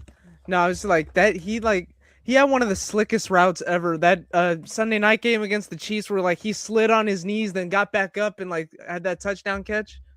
Yeah, he had the sickest China routes in the NFL, no doubt. Yeah. He just knew how to run a China route unlike anybody else. But I've said this before about Hunter Renfrow. And this is no disrespect to Hunter Renfrow, because I feel like obviously you make it to the NFL, you're a damn good player, right? In your own right. So obviously Hunter Renfrow's a great athlete. But it's just John Gruden knew how to use him. Hunter Renfrow is probably one of the best receivers in the NFL at choice routes. You let him run his route based on what he sees. That's why the China route got so effective. Motherfucking Hunter Renfrow would run a slant and he'd be like, oh, fuck, I'm not beating this motherfucker. And he would have the agility, the way he was, I won't say it's agility, just he had the hip fluidity to be like, okay, this slant don't work. I'm going to spin around and go. Yeah. And that's pretty much what a China is. A China is, okay, I'm going to run a zone. I'm going to run a slant against man. And if it pans out to be zone, if I can flip my hips, I'm going to run a China and turn this slant into an out. And that's what he was great at because the fluidity of his hips. But that's the one thing that he had is that Hunter Renfrow wasn't a great athlete and he wasn't great at creating separation, but he was just a great choice route runner. Yeah. And that's a lot of what he ran. You go and look at a lot of his routes, Hunter Renfrow, it was based on what the coverage showed. If the coverage showed zone and an option route, he would sit in the zone. If they showed man, he'd run the slant or run the out. And if he didn't know, he would just run the fucking China and get open. So, but for sure, bro, fucking Hunter Renfrow was decent. But he's also one of them players that, the Raiders only knew how to utilize, add, Jalen Richard, because after Hunter Renfrow left the Raiders, he was out of the league for like a year or two. Then he went to Carolina. Jalen Richard never came back to the league. I'm honestly surprised Zamir White's even back in the NFL. He's fucking terrible. He's gonna have a job. He's gonna have a job for like 1 week, and then he's gonna be out of there anyways. So, fucking Tyree Wilson, same for him. He's not gonna have a job for much longer. Him going over to the Saints is just gonna expose. He's terrible, dude. He fucking sucks. What up, Raider Ray 916? I remember watching streams, you just raging at Zamir White, dude, and just fucking you're like, so they're gonna run it to Zamir White. He's gonna get 2 yards in it. Bro, it was crazy. I should have known the Raiders were tanking last year when we were running Zamir White. Bro, dude, that pissed me off too. I'm like, why the fuck is Zamir White getting carries on 3rd down and short? Bro, they were making Raheem Mostert inactive to play Zamir White, dude. That should have been my telltale. We're tanking, and they ain't no diss to Raheem Mostert because I think Raheem Mostert is fucking really good even at his age. But bro, he was getting benched for Zamir White. I couldn't fucking believe it, bro. It was insane. I've never seen a Raiders running back get 1 yard, 1 yard, 1 yard, 1 yard, 1 yard. Every fucking play was 1 yard, and he kept getting the ball. Bro, 1 yard, 1, 2, 3, 4 downs. You got 4 yards. You're not doing shit. Bro, they was giving that motherfucker the ball like he was getting 3 yards a carry. At least at 3 yards a carry, you go for it on 4th down, you're getting a 1st down. You go for it on 1st down with Zamir White, you're getting 4 yards. It was terrible. Who was the left tackle or the left guard? Was the left tackle? We also started Stone Forsythe over him, the one we drafted. Was it Caleb Rogers? No, Charles Grant. Charles Grant. Yeah. Yeah, I don't know, bro. The fact they went, I feel like there was a lot of signs on the wall the Raiders were tanking last year, bro. Stone Forsythe and DJ Glaze giving out the most sacks in the league, good damn it. They was out there giving that booty all fucking year, bro, and they didn't even want to play Charles Grant. You know what I'm saying? Who was the guard? Bro, they had Alex Kappa out there playing over Caleb Rogers, you son of a bitch. And I finally got his name right. His name is Caleb Rogers, not Carlos Rogers. Get damn it. I don't know I felt like we were tanking on purpose. Bro, what up? What up, Omar? Shout out to my boy Omar, bro. Either that or the game has had completely passed Pete Carroll by, like, I don't know. Yeah, it was either that or he was intentionally taken. I'm with you, DR Barry. We were intentionally taken last year, or the game has that much significantly passed Pete Carroll by, bro. Like, you know what's crazy though? We go back and we look at that season. Remember how you were talking about 2021? Was it when the Raiders gave up all them leads, right? Yeah. You know who the defensive coordinator was? Patrick Graham. God damn it, son of a bitch. That part, god damn it. Fuck him. Fuck him. I'm so fucking glad he's gone. He's in Pittsburgh, right? Yeah, everybody, and me included, I blamed a lot of them comebacks on Josh McDaniels, but who was giving up on defense? God damn it, you son of a bitch. Patrick Graham, sorry fucking ass, bro. I gotta take a piss real quick, DR Barry. Hold it for sure.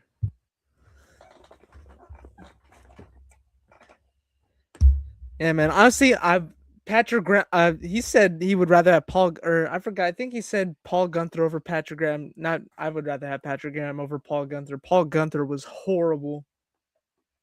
Horrible ass.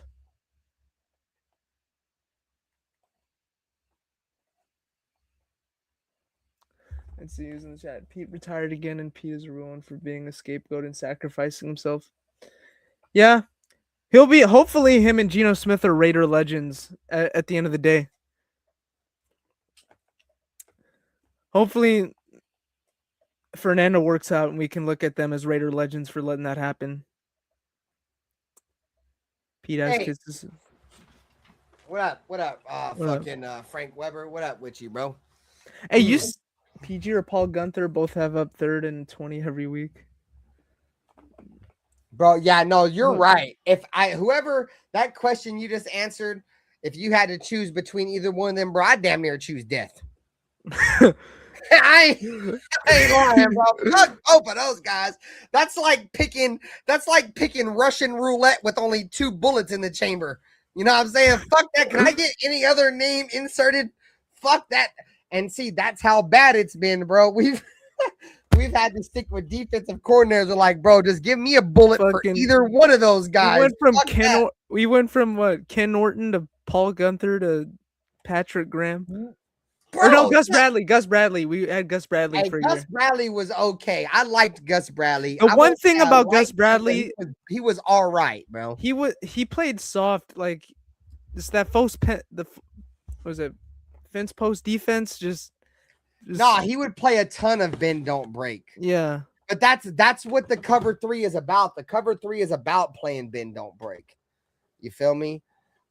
And I thought the Raiders played that all right. I felt like out of all those guys you just mentioned, I would take Gus Bradley back out of all those guys, bro. Yeah, for sure. You know what's crazy, bro? Is we chose Ken Norton Jr. over Bill Musgrave. That's a big what if question. I feel like because we were 2. Didn't we fire Bill Musgrave after the 2? It was after the game where Marshawn Lynch was dancing on the sideline, wasn't it? No, we fired Bill Musgrave after the 2016 season. Oh, I thought wait. No, because remember, we brought in Scott Turner. No, not Scott Turner. Todd Downing. Todd Downing. Yeah, because Derek Carr was like, yeah, man, Todd Downing's the man. Yeah, Todd Downing's the man. Bro, and we let Bill Musgrave go and kept Ken Norton. Mind you, every fucking year, our defense with Ken Norton was shit. You know what I'm saying? And the only time we had a good offense was with fucking Bill Musgrave. And I'm with you, we the people. I hear you. I see you. That's exactly what I said, bro. Derek Carr just kept talking too much about Todd Downing, bro. That's really what it was. And he sold this coaching staff. He sold Jack Del Rio. Bro, I can get rid of Todd Downing or Bill Musgrave and save me a couple dollars and keep my boy that I played with, Ken Norton, in the building. You feel me? And obviously, you know what's fucked up, but it makes it worse. And the reason why Jack Del Rio, in my opinion, ultimately got fired outside of John Gruden coming out of the booth is because he ended up firing Ken Norton anyways. Yeah. So you end up firing Ken Norton anyways, dude, over a guy that literally had your offense and literally developed your quarterback. Like, your quarterback was developed under, Bill Musgrave's system. And those are hard to replace. You feel me? That's why I said before, that's the reason why I like that we got Clint Kubiak. Is like now, Bill Musgrave was offensive coordinator, right? So he was able to go to another team. You feel me? So obviously Derek Carr was really never the same outside of, Bill Musgrave's system. I mean, he was all right under John Gruden, but I'm sure you guys understand what I'm trying to say. But see, the thing about Clint Kubiak is that everything that he teaches Fernando, we're not going to have to worry about him getting scooped up by another team like we had to worry about Bill Musgrave. You know what I like about develop Derek? About this, he's going to develop Fernando. My bad. I forgot where I read this, but apparently Fernando, he was already studying Clint Kubiak's offense before he was even drafted. Yeah. In the who was it? Was it Brian Greasy or somebody? Yeah, he was with an ex NFL quarterback that had played under the Gary Kubiak system and the Kubiak system, which is really just the Shanahan system. It's a West Coast. That's pretty much what Clint Kubiak runs. He just runs a Bill Walsh system. You know, it's just part of the Bill Walsh tree. But yeah, he was working on this shit. Primarily, I think, you know, what they were doing is because he's going to have to get used to being under center. Mm-hmm. You know, that's really what it's going to come down to, bro. Like, Yeah. that's the one knock. If there's any knock on Fernando Mendoza, he didn't really play much of a pro style offense in college. He ran your typical RPO. Offense, one read offense in college. Mm-hmm. You know, but that doesn't mean he can't run a pro style offense. It's just that's not what he was asked to do in college. And you can only do what you're asked of. You know what I mean? So, but what he was asked to do, not only was he good at it, he dominated it. He was great at it. You know what I'm saying? Like, so who's to say he can't learn it? I mean, this dude's, if you've heard many quarterbacks come out and talk, right, over the last 5-6 years, guys that were drafted number 1 overall, how many of them do you guys think are more intelligent than Fernando, dude? Like, I think, no diss to Joe Burrow. I'm not calling him stupid, bro, but I would say Fernando's probably way smarter than Joe Burrow. You know what I'm saying? Like, he's probably smarter than a lot of these guys. You see, he hits the books a lot. You know what I mean? Yeah, and that's what you want, bro. Yeah. Especially like, you know what else, bro? Let's throw the fact that he ain't got no girlfriend, right? Because I know if I'd be like, there's been a lot of crazy ass stories because Fernando don't have a girlfriend, right? There's he's laser focused. Bro, he ain't got no woman to worry about. All he's got is his mama. You feel me? He's like fucking water boy. You feel me? Yeah. Foosball's the devil, goddammit. You know what I'm saying? But all he's got is, bro, he ain't got no worries in the world. His primary focus is football and being great at football. Like, that's what's great about. That's another great part of him, dude, is that he saw what happened to Brady. Alfredo saw that. Brady was like, bro, you better lock in on football, goddammit, you son of a bitch. You done seen what this bitch done did to me. Brady was like, bro, hey, don't focus. Brady's probably telling him, hey, don't focus on females, dude. Facts, bro. But y'all get the point I'm trying to make, bro. Like, he don't got many things to really worry about right now in his life, bro, besides being great at playing quarterback. You know, and I think just based off, you know, you look at his collegiate career, I mean, he's gotten better every single year of his career. And that's what you want, guys. Like, you don't have to be, you know, go from being worst to first in 1 year. But if you can progressively be better and progressively master your craft year in and year out, eventually, dude, you're going to be really good in this league. And that's one thing Fernando Mendoza has done year in and year out. All throughout college, he's gotten progressively just a little bit better every single year. You know, and you could honestly say his jump from Cal to Indiana, he got significantly better.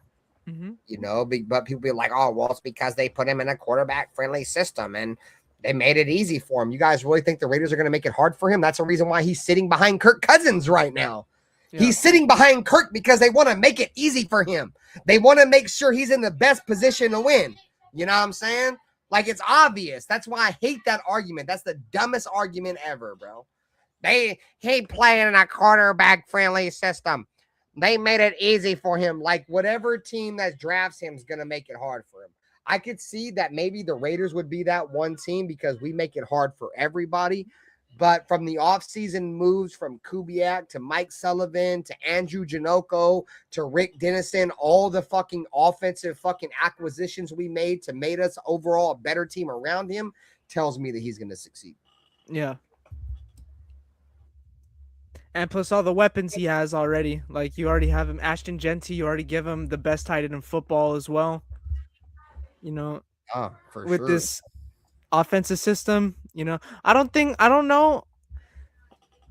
I'm not a former player, so I don't know. Another beer. Keep talking. I don't know if it's that difficult to go from the RPO system to under center. I'm sure, but he's been studying Kubiak's offense so far. I'm pretty sure he's gotten a bunch of reps in under center, so we'll see. Let's see here. Oh, my beer is right next to me. You said what? I said I went to step away to get a beer, and it's right next to me. Oh, well. All right, guys, let's cover this secondary before we get out of here. So we went over the linebackers. So now we got corners and safeties. So let's see. I'm going 8-9 this season. Nothing special, but a major improvement. Oh no, that's a little much in my book. I think Yeah, we're I looking have. at 6. I'm at like 6-7 wins. Yeah, I feel like 6 and 7 wins would be like 6 to 7 wins would be like our ceiling. You know what I'm saying? I have us between like 3 and 5 wins being our floor. Yeah. But shout out I to mean, Cheek Sink, bro. Thanks I for would coming. rather undersell and us overperform than me overperform than us undersell. Exactly, bro. Because that's what I did last year. I had the Raiders winning hella games last year, bro, and I fell flat on my face. I'd rather us win my expectations, us being winning no games and winning hella games. You know what I'm saying? All right, so let's go over the corners. Your starting corners: Eric Stokes and Darian Porter with Teron Johnson in the slot. You have Hezekiah Masses right there as your fourth corner with DeCam Richardson, Greedy Vance. Jermod McCoy's back there with the second team with Chigaduzi, Anuzium, and Caleb Alford. And then you look at the safeties, you got your starters, guys. Here we go. Isaiah Polamau is your starting free safety, and that's with the acquisition. I switched to the offense, my bad.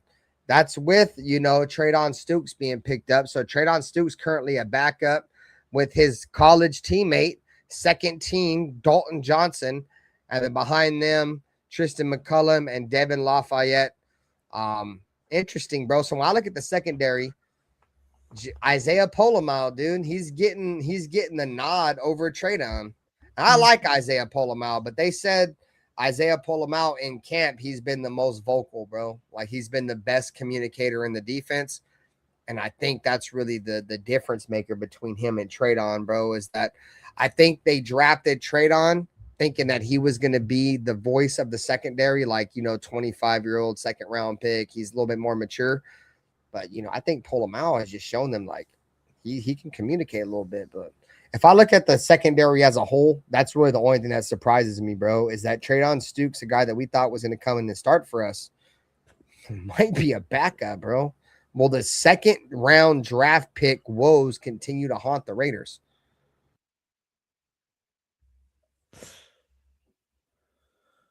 Hopefully not. Like what's our history of second round picks? Have we not gotten one good second round? Like when was the last? What's crazy, bro, is we literally just talked about Jihad Ward earlier being a defensive tackle. He was a second round pick too. Another second round pick that didn't work. Jack Besh, motherfucking 24? Jihad Ward. The year before that, who was our 2024 fucking second round pick? I'll go look. I forgot. It was Bowers, then let's see. 20. Jackson Powers. Oh, that's right. Hopefully he can break the cycle.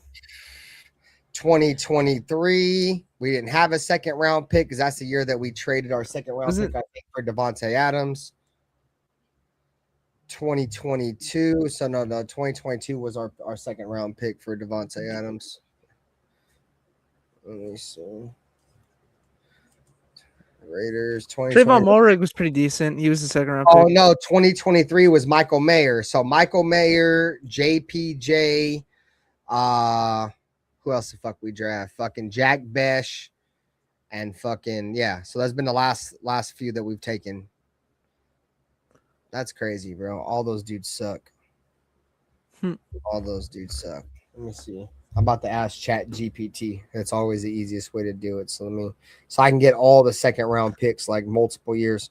Raiders, accurate history of second round picks the last 10 years. All right, so let's see, because I don't think I can think of any of them. Spy Tech should be questioned if that's the case. I don't think I'm ready to question Spy Tech just yet. For life. Yeah, I don't know. I think it's time will tell, right? Like that's my biggest statement with Spy Tech. Time will tell. I don't think we can fucking be like, oh, he's ass after 2 years. We gotta let some of these guys develop. I mean, obvious, bro. If Tonka Hemingway ends up panning out and Ashton Jeanty pans out, bro, Like, I think a lot of us think Ashton Jeanty's going to pan out, right? But if Tonka Hemingway ends up being a elite defensive tackle in this league, dude, he's damn near better than any general manager we've had in the last 10 years.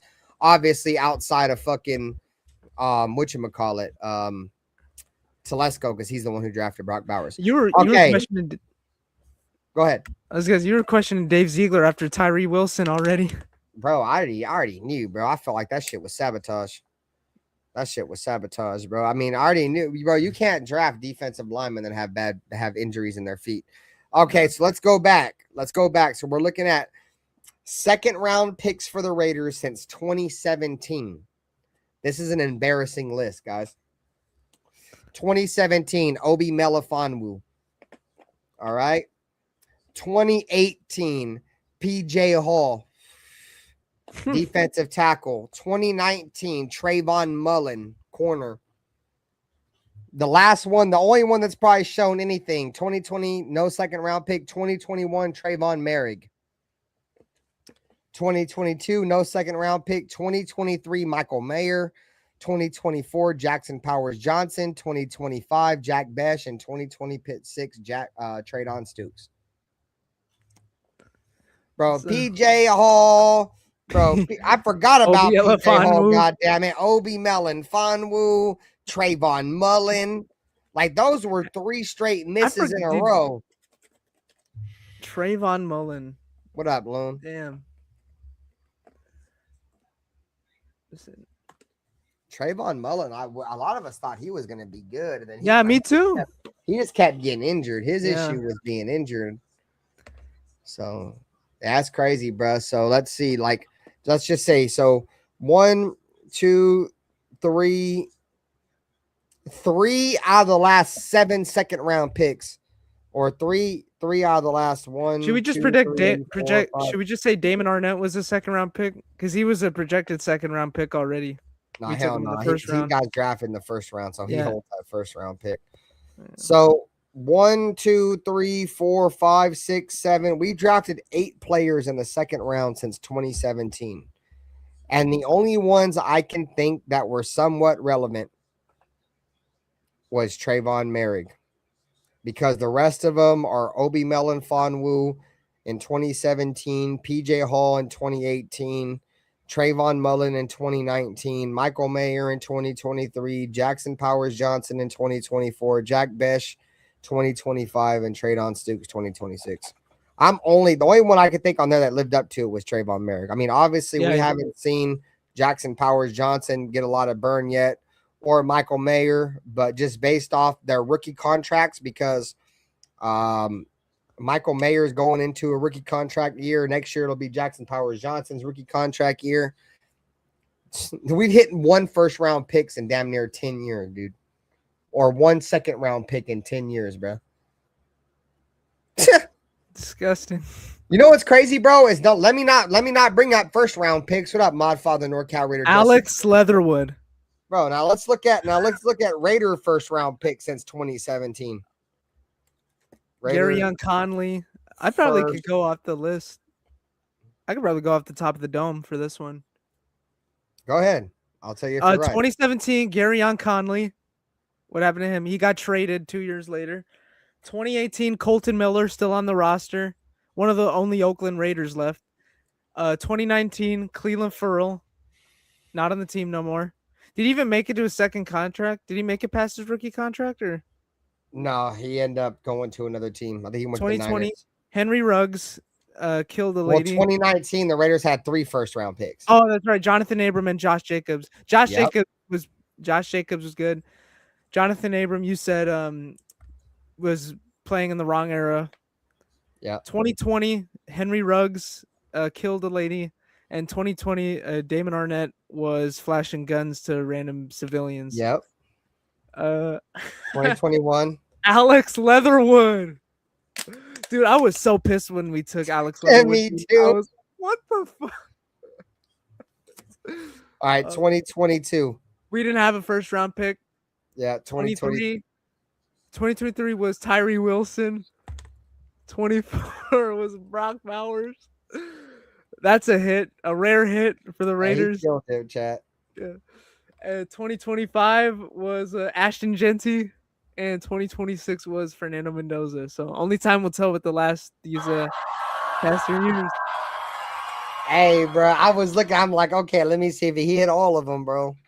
And you know what's crazy is let's look at this list, right? So we said the only second round pick out of all those second round picks that panned out was fucking Trayvon Merrick, right? So let's see how many first round picks panned out. Garyon Conley, no. Colton Miller, yes, he panned out. Jonathan Abram, no. I would, as much as I love Josh Jacobs, I would say no because we let him go to another team. So Josh Jacobs, no. Cleve Farrell, no. Damon Arnett, no. Henry Ruggs, no. Alex Leatherwood, fuck no. Tyree Wilson, fuck no. Brock Bowers is probably the only one that we know for a certain that's going to be good, bro. Yeah. You know what I'm saying? But as much as I love Ashton, we know for sure Brock is going to be good. Tyree, we drafted Tyree Wilson. We didn't even need a defensive end. We already had Chandler Jones. I know, like, he had that whole mental health debacle, but like, we didn't even need Tyree Wilson at the time we drafted him, dude. That's what I'm saying, like, bro. We had Chandler Jones under contract already. Line help and defensive back help, dude. Bro, if you remember correctly, bro, and everybody remembers, bro, my number 3 guys in this draft. This is who I wanted, bro. And I knew one of them out of the 3 was going to be there. I wanted Devin Weatherspoon. He was my number 1 guy in that draft. That's who I wanted. My number 2 guy was Jalen Carter. As much as I knew the Raiders probably weren't going to take him for obvious reasons, he still was my number 2 favorite player in the draft. And number 3 was Christian Gonzalez. And a lot of that tied into what the Raiders needed. When we drafted Tyree Wilson, I told everybody, they're like, how do you know it's a dumb pick? And yeah, that list is rough, Reese. Because the Raiders gave Chandler Jones 51 million reasons why he's not coming off the football field. We just gave him 51 million fully guaranteed. You thought he was coming off the football field for Tyree Wilson? Fuck no. Maxx Crosby, a guy that plays 100% of the snaps, he's coming off the field for Tyree Wilson? Fuck no. That alone made it a bad pick. Right off the rip, that made that a bad pick because he's not going to play at least until Chandler Jones either goes crazy like he did, but he still sucked. Tyree Wilson still sucks regardless. But, bro, the obvious pick there was, dude, we needed a big fat motherfucker that was dominant, that could help Max up front and Chandler, or we needed somebody that can complement the pass rush because we had the pass rush. We thought we had the pass rush. You got to complement the pass rush with the secondary. So it was like, dude, it was either Devin, Gonzalez or Carter. That was it, bro. We drafted Tyree Wilson. If y'all remember my reaction, I cried real tears. Yeah, I cried real tears. That shit was tough. Can we go bad draft classes? We have one of the worst draft classes. Can I read off 2020, bro? The COVID draft class? Hold on, let me pull it up. Yeah, 2020 was terrible, dude. That was the first year in Vegas. That's a Henry Ruggs draft. Yeah. Wasn't that the fucking year we got fucking special teams fucking Lynn Bowden? Yeah, no, not. And then we traded him before the season even started. Yeah, he didn't even play a snap for us. Special teams award daddy year, I think that was the year. Henry Ruggs, okay. Damon Arnett, Lynn Bowden, round 3, Brian Edwards, Tanner Muse, John Simpson, Amik Robertson. You know what's crazy is that Tanner Muse was a special teams award daddy that I was talking about. We drafted him in the 3rd round, I think, to be a special teams guy. But John Simpson is still in the league. Yeah. He's pretty good. Amik Robertson, I think, is pretty good. But no, bro, that draft class stinks. Yeah. For sure. Especially when your top 3 draft pick aren't even on the team anymore. Like, you didn't even your third round draft pick didn't even get pan out before the season start. He got traded. He didn't even play a snap for you. That's the history of the Raiders, bro. Motherfuckers be like, what, the Raider way is this, the Raider way is that. Nah, bro. For the last 20 years, the Raiders way has been drafting historically bad for 20 fucking years. You want to know why we're hoping that, players like Nakobe Dean and Quay Walker cannot get hurt and play healthy? And because we don't draft nobody, goddammit. We don't draft shit. And when we do, they suck. We are the reason why we are a top heavy roster is because we never draft, bro. We're always out there trying to fill our team with free agents, and that's not the way of winning, bro. No. You got to build your team through the draft. And them rookie contracts mean a lot, bro. If you got to get these guys when they're making pennies, and that's when you got to build around them. That's like when the Browns. Go ahead. I was like, that's like when the Browns try to build that super team with Baker Mayfield and OBJ and Jarvis Landry. Like, it don't work. You gotta build through the draft, dude. You can't. It's not basketball. You can't just sign all these free agents, create like these super teams. Just don't work. It's just because you can't get like there's no like LeBrons in football. Like there's not one singular player that's gonna dominate the league. And if it is, it's probably a quarterback, and those guys ain't going nowhere. But nah, bro, it's just I feel like right now with the Raiders, I'm excited for tomorrow. Me too. I think the Raiders have a lot of guys that are going to be playing significant snaps for us this season, playing the preseason. So that's the main reason why I'm excited. If you look at the starters, bro, a lot of these starters could lose their jobs to rookies, bro. Like Darian Porter, he's a starter right now. He could easily lose his job to Hezekiah Massis, who's going to get a ton of run in the preseason. And if he balls out, he might lose his job to that. You know what I'm saying? You're going to see, Fernando Mendoza a ton. And if Fernando Mendoza looks really good, he may start over Kirk Cousins. You know what I'm saying? Like, we're going to look at the offensive line, bro. If Trey Zune gets run at right tackle and he looks like he's dominant, he may play over DJ Glaze. Like, we're going to have a lot of guys that are going to play tomorrow that based on how they play in camp and the film they've put on in preseason might be significant players and starters for the Raiders next year, bro. Mm-hmm. Or this year, I meant to say, my bad. Next season, this season, whatever. Just what was the topic again? We were talking about the game tomorrow, right? Yeah. What's the word? What's the word on Gerard McCoy? Like, I haven't heard him. Jermod McCoy. Kubiak said he's expected to play a ton tomorrow. Okay. We're gonna get a ton of reps from him tomorrow.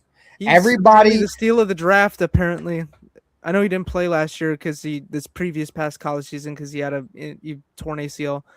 But like I've heard from a bunch of people, that's the steal of the draft. Nah, he's got top 10 talent for sure. Yeah. It's just he's got the issue with Jermod McCoy. It's just that how can I say this, bro, in the most professional way possible without trying to sound stupid? He's got like what they claim to be a degenerative knee issue, to where they put a bone plug in his knee to slow down the degeneration of his knee. The issue isn't now with Jermod. Like they feel like as of right now he's gonna be good, but the concern is how his knee is gonna hold up, in the long run with bullets flying. How's his knee gonna hold up? Say, he gets rolled up on in a pile or something.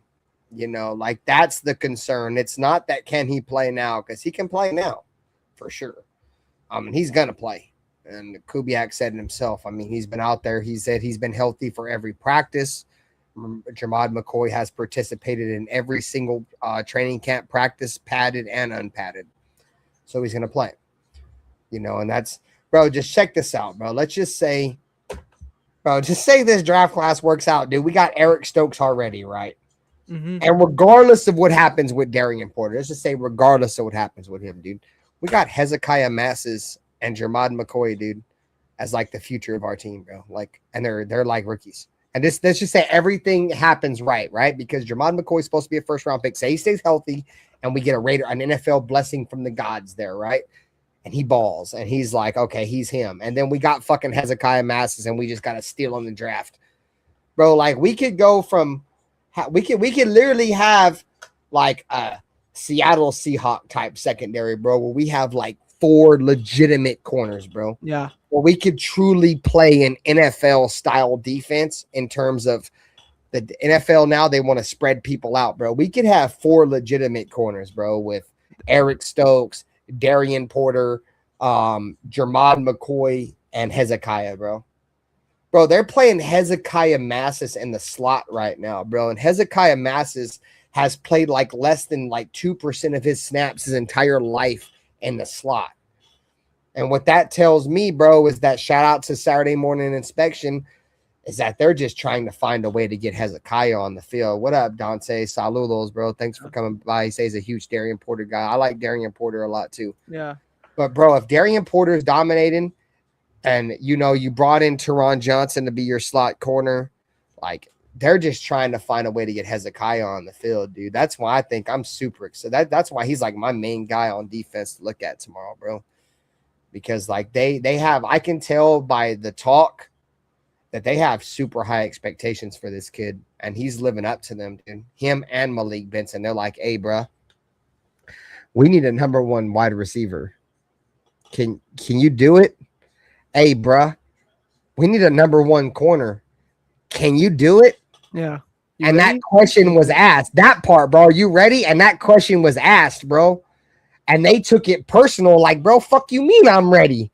You feel me? It's like when you get an interview at a job, right? And they're like, well, can you do this or can you do that? And they start second guessing a motherfucker, right?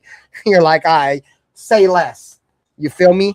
Like Hezekiah Massis laughed at his interview with Paul Gutierrez because Hezekiah Massis had an interview with Paul Gutierrez. If you haven't checked it out, go watch the Raiders YouTube channel. And they said that his biggest knock coming out of college was that he was afraid to tackle. And Paul Gutierrez said, you know, what's your thoughts on, you know, the scouting report coming out of college, you know, saying, you know, you're a good corner and you can cover, but you can't tackle. And he said, I'm coming here to knock a motherfucker head off. That wasn't his exact words. He didn't cuss, but he's like, I'm coming here to knock people's head off.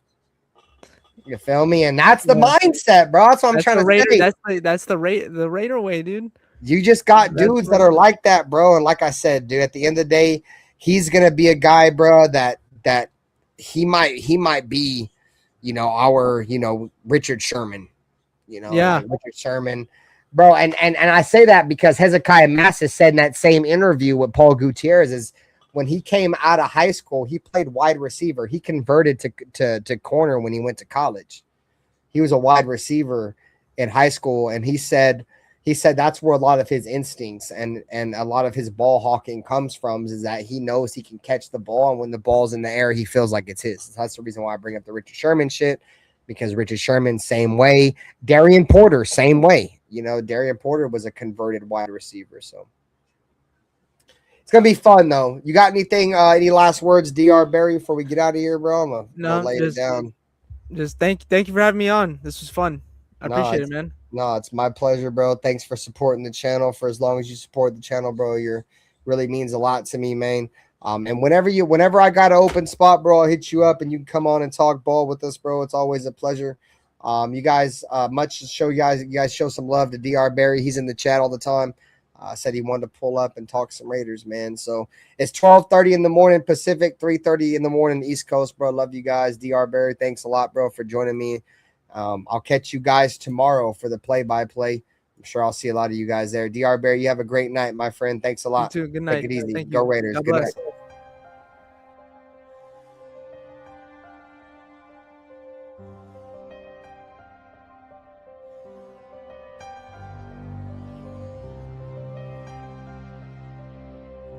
They didn't have to say much. This is the Raiders, you know. This is one of the most historic, you know, franchises in the NFL with a great history that I want to be a part of. I want to be a part of furthering that history. You know, when you say commitment to excellence, okay, and you look at the walls around here, and you look at the players on this wall, and there's a history. There's a history of Hall of Fame players here. There's a history of Super Bowls, and that's that. And with all this situation and all this shit I went through, the biggest thing that I took from it is I don't give a what everybody has to say. Truly, I really don't give a. Play clock down to 1. Williams batted up in the air, and it is picked. Crosby. He has been a beast. I do believe that this is a game psychologically of intimidation and of fear. I don't mean cowardly fear. but fear. Well, the Chargers and all those teams. To be honest, I don't like any of them. I hate all teams. The other team's quarterback must go down, and he must go down hard. Well, the Chargers. What I call the vertical game. We were going to stretch the field vertically. When we came out of the huddle, we weren't looking for first downs. We didn't want to move the chains. We wanted touchdowns. We wanted the big play, the quick strike.